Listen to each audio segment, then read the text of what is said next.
Record. Now it's definitely recording. I got the notification.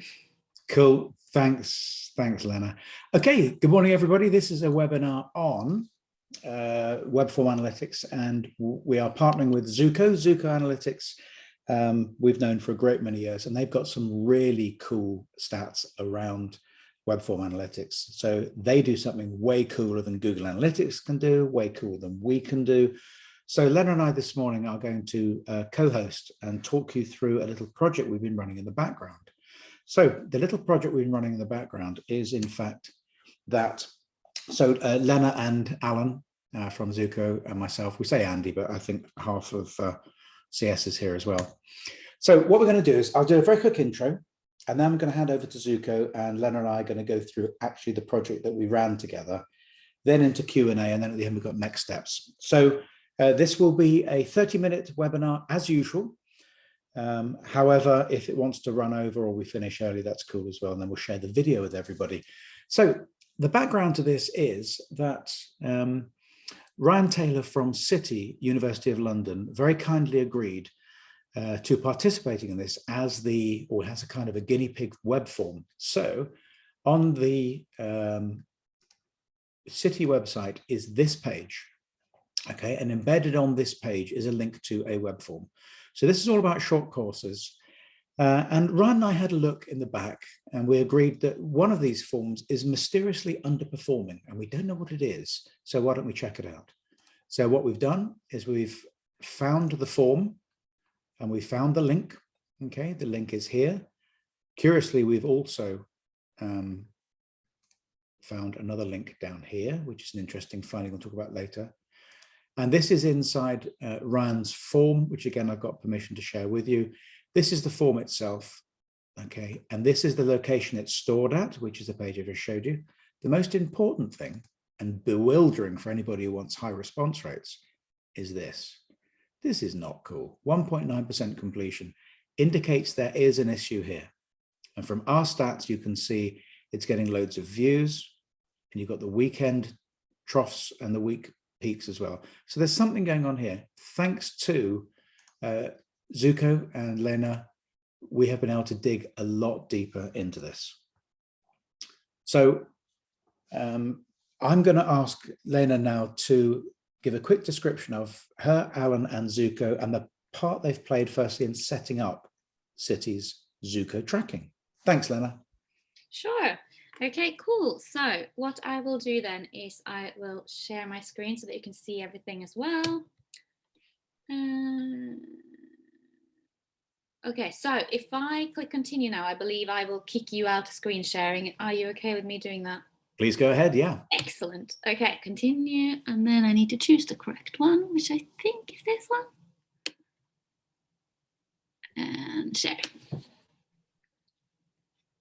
Cool. Can you see my screen okay? Yeah, we can, yeah. Perfect. So if we first talk about kind of how Zuko works and how the setup was done. So basically the purpose of Zuko is to help you identify basically where and why people are dropping out of your form. And then once you've identified where and why, that then gives you the opportunity to go and change it and then increase your conversion rates on your forms, right? So with the setup, it's pretty simple. So how it works, let me just move these faces out of the way so I can see here. So the setup is super simple. So how it works with Zuko for the setup is you have two different tags. So you basically just copy and paste these tags into your form system. And we did this together, didn't we, Dom? And how long did it take, you think? Was it 5 minutes? Probably less than that. Yeah, it's well established. There's also help center articles in the help center if you want to set it up, but it's straightforward. If you get stuck, chat with Steph and her team as well. Thanks. Lena? Brilliant. Okay, so once you've set everything up, that's when you start getting the data through, right? So that's what I'll show you now. So in Zuko, you'll have these different data reports. So what we got here is the form data, and this one gives you the kind of top level data of your starters and completions and views of the form. Then I'll take you into the other reports later on that goes a little bit deeper, so into each individual field. But first, if we look at the city form here, you can see the people that viewed the form. Let me remove the rest. So these are the people that view the form. As you can see, it's a similar kind of peaks and troughs that we're looking at before. Then you can see the people that actually started the form. And this is one of the things we noticed when we were looking at this data, is that there's quite a big gap here between the people that view this form and the people that start this form. So this kind of goes then back to what we were looking at before when you looked at where on the page this form is. So let me get my tab here.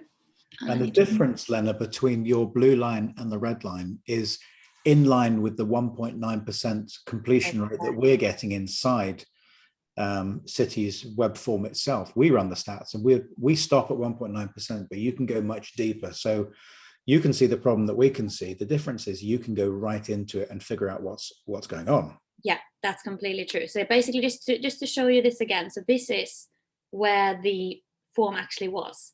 So what we noticed was that basically anybody that goes on this page, regardless of which form they're actually going on to, or if they go on to a form at all, gets counted as a view on this form, which then of course contributes quite a lot to a very, very low view to starter rate, and then again a view to completion rate.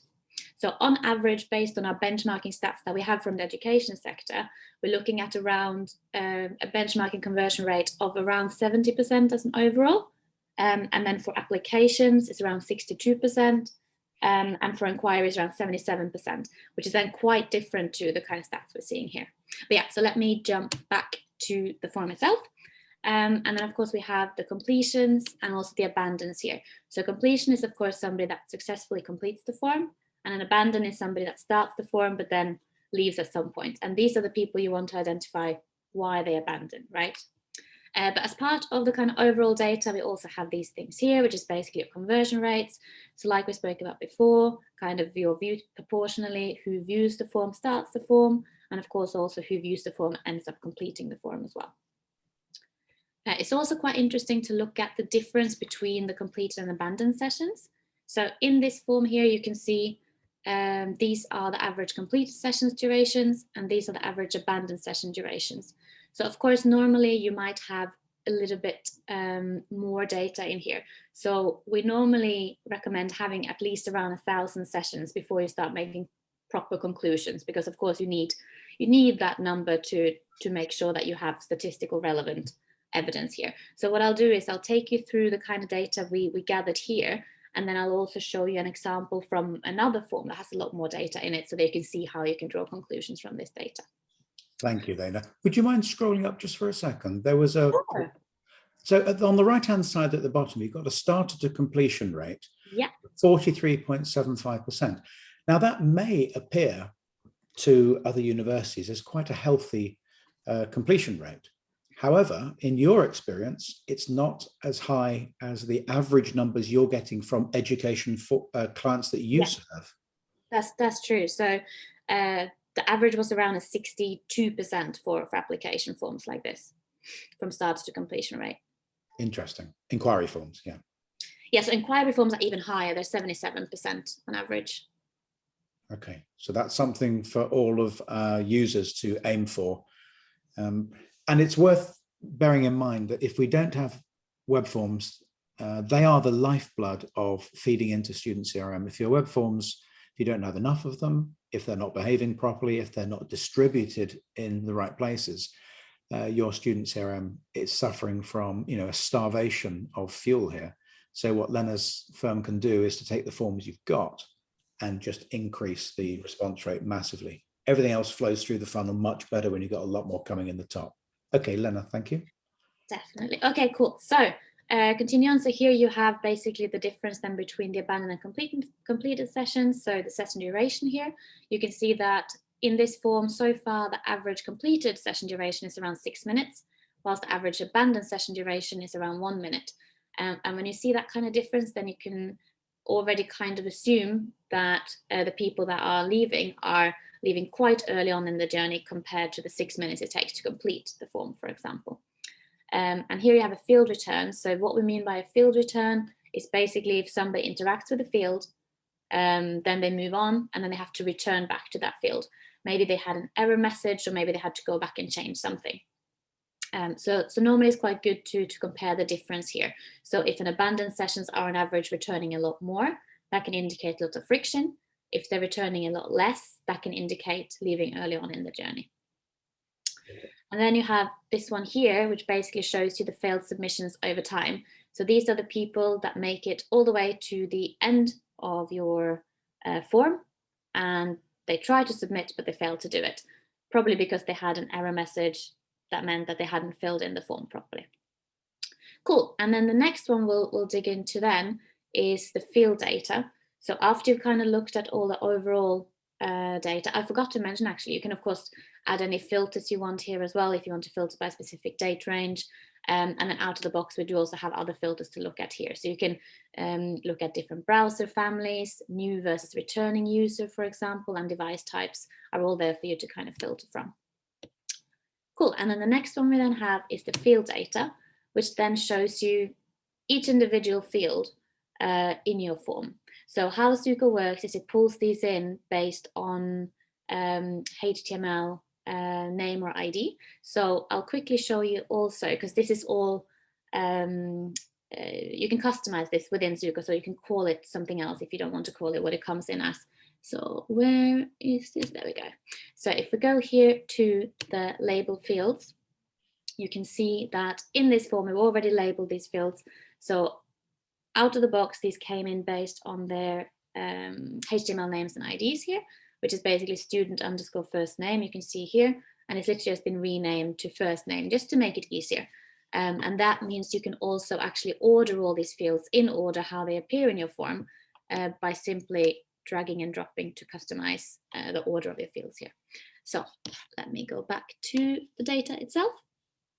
And then what you see here is basically a graphical overview of where there might be some friction in your form. So what this shows you, it shows you the proportion of abundance, so which fields have the highest proportion of abundance. It shows you which fields have the most proportion of field time. So that means how much time they're actually spending in the field.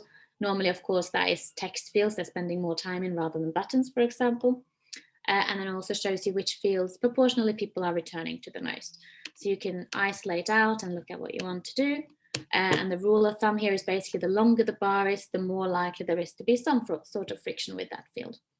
Could we infer, Lena, from this that the extremely long bar on inquiry message at the bottom, can we infer that clients are sufficiently invested at that point? They're not abandoning from that field. They're typing a long message and they're submitting, and they're going back a little bit, the yellow bar at the end, they're going back certainly not as much as they're on other fields. Yeah. But if you look at the field time, of course, the majority of field time is spent in that field, which does make sense from the nature of the field, because it's probably a field where they type in maybe even a sentence, right? So that's really interesting to see that when they're down to there, they're investing their time in the form and they're not abandoning there or after. If you show abandons, no, they're not abandoning. We do have a couple of abandons on the submit button and then a couple of abandons here, but in this form, with the amount of data that's here at the moment, the majority of people are abandoning either before hitting this part of the form, okay, or a little bit after. But yeah, so if you want to look at the actual abandon counts, you do that further down. So then you can see the total abandon count on each field, what proportion that is of abandons, and also the abandon rate within the field. So the abandon rate within the field is basically out of everybody that interacted with the field, what percentage of people then ended up abandoning. So as you can see here, the numbers are still quite low. So that's what I'll use another example for a little bit later on, just to show how you can draw better conclusions from it. But if you just look at this as it is now, course ID is at the moment the biggest contributor to abandons on this form. And to clarify, the reason that we have low data in the city form is because of an issue we'll show in one of the learnings at the end of this. Usually there's a lot more data, flows in far more quickly, and that's something that Lena's going to show you again, another account that's running. This isn't the city account that you're about to see, but it's got so much data, it gives you a much better indication of what your forms will actually be collecting. Yeah. So is it easier if I now show that example straight away, so we can look at the same reports from both, or should I do it towards the end? That's up to you. That's up to you. I think maybe it might be easier to show it now. So now that we're already looking at this report, so say as an example, let's look at is it this one here? Yes. So if we look at this example here, you see we have a lot more data. So you end up then getting some buttons or fields standing out a lot more in terms of abandoned. So this is an example from a different industry as well, but it's quite a tidy example to look at. So if you see, similarly to what we just looked at, you can see the biggest contributor to abandons in this example form is the step 1 submit button here. And you can see that that's around half of all abandons. But you can also see that you have some other contributors to abandons if you look at abandon rate. So for example, this is a multi-step form. So if you look at the step 3 submit button here, which is a much lower actual total abandon count, but the abandon rate is still around half of the people that interact here, they leave, which means there's also some friction with some fields in step 3. So just to kind of show how it looks like when you have more data. So let me toggle back to where I was. Then the next one here, we have field abandons over time. So this one is normally used if you make a change to a field and you want to see if that change had an impact on the field directly. So a change to a field might be that, say you have identified, let's say we identify that the course ID is the biggest contributor to abandon, and you want to change maybe the description of the field, or maybe you want to change the error message that comes within the field, and then you choose that field and you look here. So at the moment, because there's not much data, that looks like this. But if I toggle back again to where I was, when you have more data, you can kind of see how this moves over time then, and you can see if your change had an impact in the abandons in that specific field. So Lena, your software Zuko identifies potential, well, first of all, it identifies where the numbers are too high, you need them lower, like the abandon rates are too high, let's bring them down. Where the completion rate is too high, let's bring it up. So as a result of all of this, you've just said that over time, you could, for example, recommend to City that they do 3 things with their web form. And if they did all of that this Friday, then when you run the stats, you should be able to see the low numbers getting higher and the high numbers getting lower over time. So you can see the difference it's made. Yeah, that's right. Cool. Brilliant. And then another thing you want to focus on, because quite often if a field has friction, that means they have to go back to the field and change it. If everything is straightforward with the field, a user probably will not have to return to it. That's why this field returns overview is quite important to look at as well. So here you can see proportionally which fields have the most amount of returns to it. You can also focus on only abandoned sessions if you want to, or you can do a mix. So you can see here there's a little bit of a mix between returns across abandoned and completed sessions, but you can actually see at the moment the only people that have returned the submit button eventually completed. So that's a good thing. And then if you want to dig a little bit deeper into field returns, that's when you get this graph here. So basically this shows you kind of 3 different things here. So you have the number of sessions that interacted with each field. So you have here the total number of sessions that's interacted with the first name field. So you can see here 37 people interacted with the first name field. Out of these people, 16 of them ultimately abandoned at some point later in the journey, and 21 of these people ultimately completed. And then you can look at the percentage of sessions that return to this field. So you can see that 25% of these abandoned sessions had the return to the first name field, whilst only 4%, or almost 5% actually, of these completed sessions, 21 sessions, they had to return. So that's why Zuko is kind of trying to help you to identify where there might be friction by highlighting this. So where there is a statistical relevant difference between the returns of abandoned and completed sessions, it gets highlighted. So the red means that it's abandoned sessions that returns more, and if it's highlighted in blue over here, then it's the completed sessions that gets returned to more. And then basically here you just have the average number of returns to the field. So the people that return to the field, on average, how many times do they have to return to the field? So that's also something that's really nice to look at if there is a field that they have to return to a lot of times. So I'll toggle back to my other example here again, just to show somewhere where we have a little bit more data to look at. So if you look at here, for example, let's see, average returns to fields.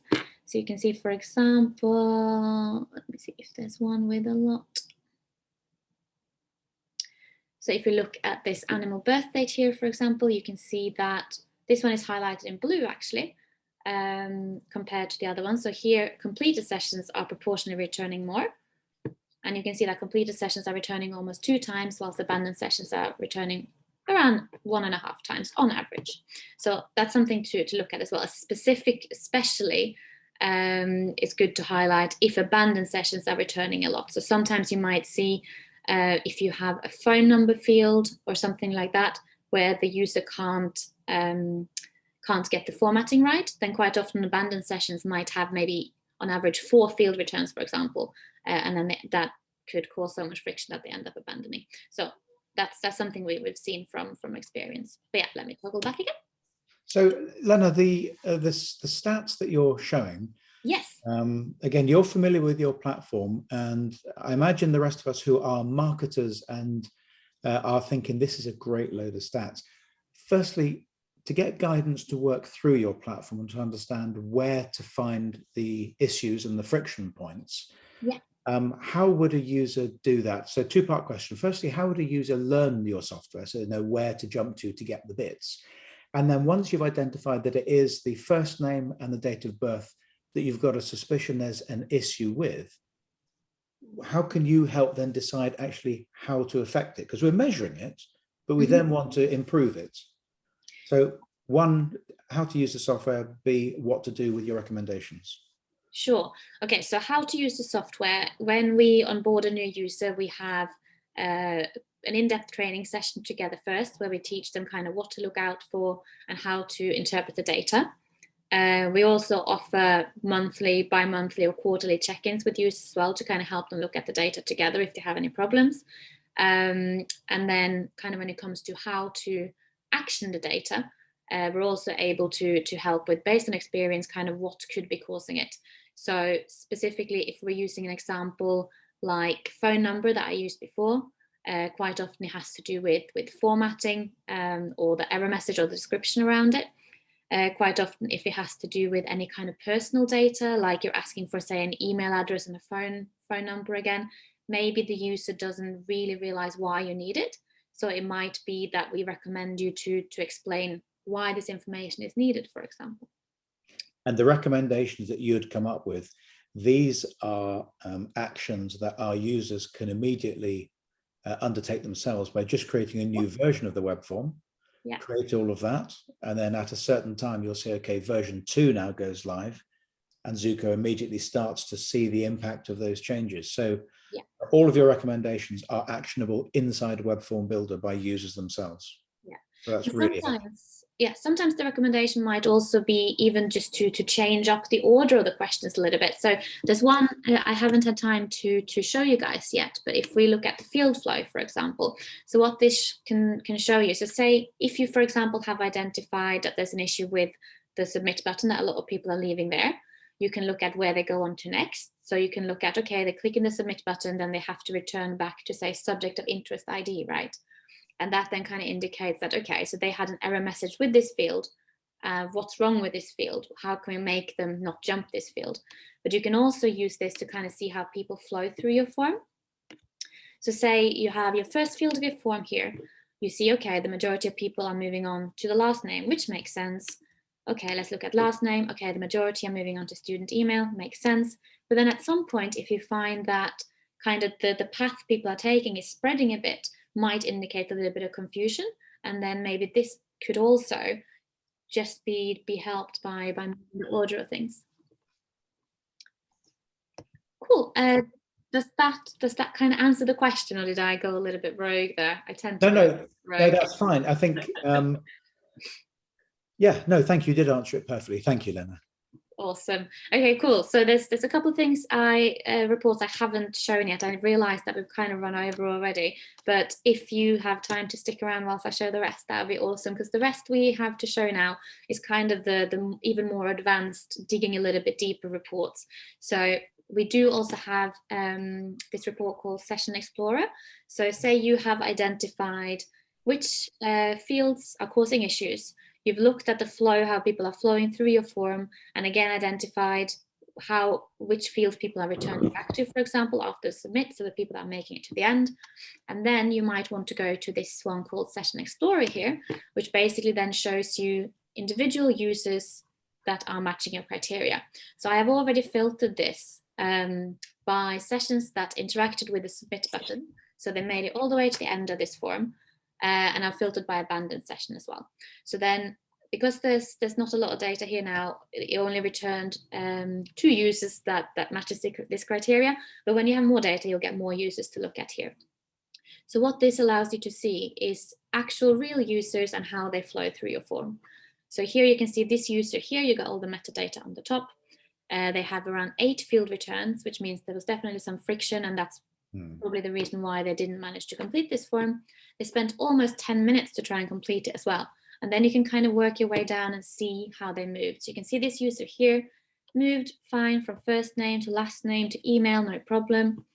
Residence ID, you can see they're moving through, no issues. So if there is a field return, that's highlighted in red. So if they have to return back to a field and edit their data, that's red. And the field we are looking for will be highlighted in yellow. So you can move through here, you can see then not having any problems until they get to these fields here. Now they have to return back to the year of entry and also the subject of interest ID that you have here. And then they continue down the field, they have to return again to these fields, continue moving down, they try to submit, doesn't work, again have to return back to the subject of interest ID, course ID, subject of interest ID, again they return to it 5 times actually before eventually leaving the form. So this is a really good kind of piece of data to look at if you want to get an actual example to match your hypothesis and match the kind of overall data that you've seen. So this is really nice to get that super in-depth individual look. That's really great, because obviously all Google is going to get you and all our stats are going to get you is the loading of the form and the completion of the form. So the session that breaks it down into every single step is excellent. I love the granularity of that. Brilliant. And then of course we also do have the segment comparison that I haven't shown yet. So what this does, it allows you to compare, if you have several different forms, you can compare them against each other, or you can also compare the same form with different filters. So you can see here, I have already added a comparison. You can add in more if you want. So I've literally just filtered here to see the difference in this particular form from desktop versus mobile users. So you can see that these stats here, there's basically been 0 starters from a mobile device. So all the starters you've had in this form have come from the desktop. But it might be that you can do, for example, new versus returning users here. You can compare different kind of forms to each other. So this is super flexible for you to build any comparison you want to build based on the forms you have in the system. And then of course you can look at these over time as well. So if you're looking at views, of course now you will have all the starters from one part. So if I look at start to completion rate here is of course only going to be 1 with any stats in it. But yeah, so this gives you the flexibility to kind of look at the data and do what you want with it. And this is also exportable as a PDF. So super nice and easy if you just want to send around a report to the business, for example. I did forget to mention that most of the reports are exportable as a PDF and some are also exportable as a CSV as well for that data. Useful.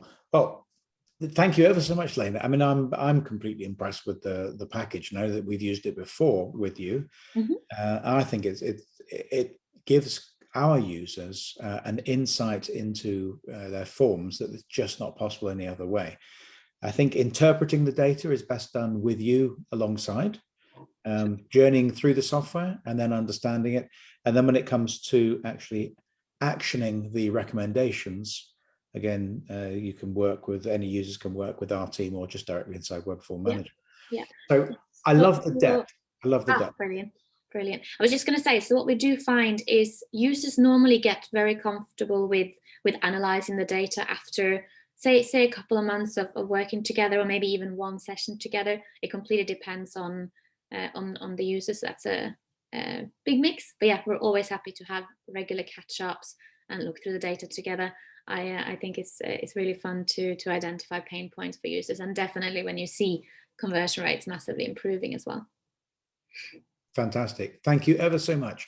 So I'm going to return to the deck we've got here, and it did run slightly longer than I thought, but really worthwhile. I'm really pleased you went through and showed us all of those examples. Now, what's interesting about what we saw with City is there are some takeaways there. Firstly, the form itself, okay, at 40, I don't know, middle 40% completion rate is not bad. And most people would agree that's not bad at all, but it's below where it could be. But the second thing, of course, which is a learning that I found out, is that the form itself linked to from the page, actually in City's case, a link that was used to embed that form actually had a locked version. So if you open up the web form, it opens up version 11. And at the moment, the version of the web form that is current is version 16. So we'll be following up with Reese and Ryan to just make that tiny little change on their website. And also we'll look at ways of tightening it down so you don't get so many form loads to begin with and the stats aren't so polluted. As for the form performance itself, totally with Lena, which is brilliant. So we've looked at City's form, we've looked at other forms, we've looked at how the system is set up and worked. So this is the point, Steph, where everyone can come off mute and fire in any questions, or if any of these questions is very similar to the one you want, please say. So over to Steph. So Gareth had a question about Student CRM. He asked, and I think this might be quite relevant for something that we're doing at the moment, he asked whether multi-step forms are possible in Web Form Builder. Okay, they are in the, I've seen them, but it's not released yet in Web Form Builder. Now, Zuko does support multi-step forms. The implementation of the code might be a little bit different, but it does step. So you'll be able to see through Lena's system that it stopped at stage 3, stopped at stage 4, and the granular inside that. But yes, multi-stage or multi-page forms are on their way. And if anybody wants a private viewing of that, please do get in touch with Steph and we can show you something that no one else can look at yet. Brilliant. Thanks, Tom. That's good to know. Cool. Okay, so how much does it cost? It's a good question. So obviously, when you've bought Student CRM, you have as many web forms as you like, built-in sort of very blunt tracking. To get Zuko on the case, how does it work, Lena? How does somebody engage you and what's the cost over a month, a quarter, or a year, for example? Sure. So if you want to use Zuko, we do of course have a 1,000 free trial for new users to test first. Then if the user is super happy with the data that comes through, which most people are hopefully, then they can sign up for either a rolling monthly contract, or we also have yearly contracts. If somebody wants to just do the super flexible monthly contract, it basically is no minimum time. You can join and cancel and rejoin whenever you want. That is basically based on the total number of sessions you track, so the number of views you have on your form. So the kind of lower level, you have up to 10,000 views, and this you can use Zuko on as many forms as you want. So it's not one account per form. You can add as many forms as you want. So it's only limited by the number of views on your form. So the lowest tier we have is up to 10,000 views. That's £100 per month. Then we have 25,000 views, which is £250 per month, and up to 50,000 views, which is £500 a month. And then if you want to get the 1-year contract, there's a 20% discount on that fee. Thank you. So if any Student CRM university is thinking about this, the question of the return on investment, the number of students that come out the bottom of an optimized form that's been through the Zuko process compared to the number of students that don't, if you don't engage Zuko and don't spend the money on the stats for 3, 4, 5 months, you need enough time in there. I think it's a very affordable solution for getting an insight. So I personally think it's a no-brainer for me, and at those prices, I also think it's a no-brainer. And with Lena's support at the side, where Lena might want to help you with private consultancy as well at the back, I think it's absolutely critical. For City's form, we will have woken it up and made a big change to it as a result of what Lena discovered as well. So yeah, that's set up. How much does it cost in a yearly contract? Another question, question 2, is who sets up the tracking? So a university is logged on, spoken to you, and they had their Zuko account, how do they set up the tracking? Who does it? Well, they will do it themselves, or I mean, we can also help. So quite often what I do, if anybody has any issues with getting the tracking set up, so remember how I showed earlier on in the webinar how you get these, when you create your form, you get these 2 tracking codes. Yeah. You basically take those, copy them and paste them into your system. What we can do, and what we sometimes do, if anybody has any problems, we literally do a screen share, schedule in, say, a half-an-hour meeting, and then that in less than 5 minutes, it should be done in that meeting, if anybody has any problems. Wonderful. Okay, thank you very much. And again, the point of tracking any web form, yes, you can. You can have multiple web forms inside Zuko and add the analytics inside web form builder inside Student CRM. Thank you. Okay, we'll wrap this up in a second. And the next steps for anybody interested in taking their forms to the next level and basically increasing performance. Links here that will be shared. This deck will be shared in a touch point that goes out after this webinar. So firstly, we've got the website to look at over at Zuko. Then you've got Lena's email to go through and ask Lena any questions. And again, we'll also support any questions that come through our customer support at the same time. So yeah, point 3, analyze your forms, increase your conversion rates. I think it's an excellent tool to have. Thanks. Thank you. And thank you very much, Lena, and for Alan as well for partnering with us on this and for enabling City to run these tests. So really great. Thank you, guys. That's been so good. So Steph, over to you for a final wrap up. Oh, yeah, sorry, I thought I was muted. Yes, thank you very much for your presentation, Lena. That was really useful. Ryan did have to leave earlier, but he's going to watch the rest of the recording, so that'll be fine. If there's anything that needs to be followed up support-wise, then that can come through us. That's no problem at all. When we finish this, the recording will be available, and so will the deck, and that'll be sent to people who were here and people who didn't come as well. Thank you very much. Thanks very much, everybody. Okay. Thanks, everybody. Bye-bye. Thank you. Bye-bye now. Bye. Thanks, guys. Bye. Bye. Bye.